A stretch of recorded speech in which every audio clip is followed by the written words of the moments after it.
یہ کہانی ہے خوبصورت جسامت اور تیکھے نین نقش والی ایک 21 سالہ لبنان نژاد امریکی لڑکی میاں خلیفہ کی۔ لبنان سے تعلق رکھنے والی میاں خلیفہ اپنے بچپن کے ابتدائی دنوں سے ہی والدین کے ساتھ لبنان سے امریکہ مائیگریٹ ہو گئی تھی۔ اس نے میسی ملٹری اکیڈمی سے گریجویشن اور یونیورسٹی آف ٹیکساس سے ہسٹری کی تعلیم لی۔ ویورز، میاں کہانی اس وقت اپنے نقطۂ عروج پر پہنچتی ہے جب یہ 21 سالہ خوبرو لڑکی اپنے معاشی حالات درست کرنے کے لیے امریکہ میں فاسٹ فوڈ کی ایک چین وٹا برگر میں پارٹ ٹائم جاب شروع کرتی ہے۔ بدقسمتی سے یہاں 2 کسٹمرز کھانے کے لیے آتے ہیں، ان کی نظر میاں خلیفہ پر پڑتی ہے، جس کے بعد وہ ہفتوں اس کے تعاقب میں رہتے ہیں اور آخرکار اپنی فرم میں اسے ماڈلنگ کی آفر کرتے ہیں، جسے میاں خندہ پیشانی سے قبول کر لیتی ہے۔ حقیقت میں ان ریکروٹرز نے میاں کو ماڈلنگ کی آفر اپنے جال میں پھنسانے کے لیے دی تھی۔ ان کا اصل ٹارگٹ میاں خلیفہ کو فحش فلم انڈسٹری کے اندھے کنویں میں دھکیلنا تھا، اور پھر وہی ہوا جس کا خواتین و حضرات ڈر تھا۔ اس کے بعد خواتین و حضرات میاں خلیفہ کی زندگی کا دل خراش دور شروع ہوتا ہے، جو کہ ہر اس عورت کے لیے سبق آموز ہے جو کہ ایک ورکنگ پروفیشنل وومن ہے۔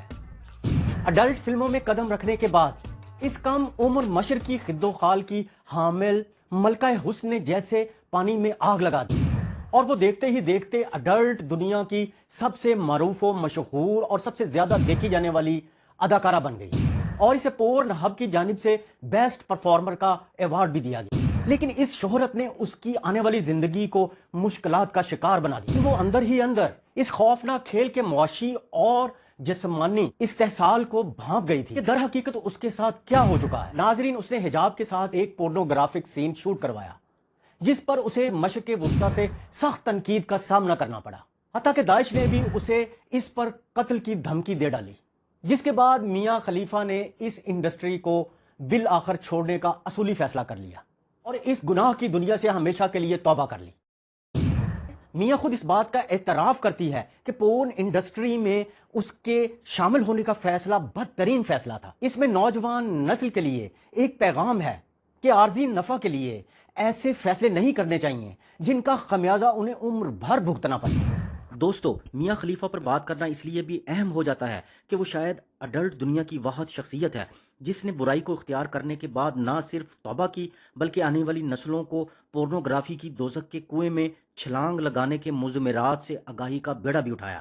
ناظرین، میاں خلیفہ کا یہ اقدام ہمیں سکھاتا ہے کہ اگر ہم کسی غلطی کا شکار ہوئے ہیں تو دوسروں کو اس کے بھیانک نتائج سے بچانا بھی ہماری ذمہ داری ہے۔ اس کی کہانی ایک ایسی مثال ہے جس میں کئی نصیحتیں پوشیدہ ہیں، خاص کر نئی نسل کے لیے۔ میاں خلیفہ کی کہانی اس بات کا احساس دلاتی ہے کہ معاشرتی دباؤ اور معاشی مشکلات کے باوجود انسان کو اپنے اصولی موقف پر قائم رہنا چاہیے۔ وہ نوجوان نسل کو بتاتی ہے کہ کس طرح پورن سٹار ہونے کے ناطے اس نے نفسیاتی اور معاشرتی دباؤ کو سہا برداشت کیا۔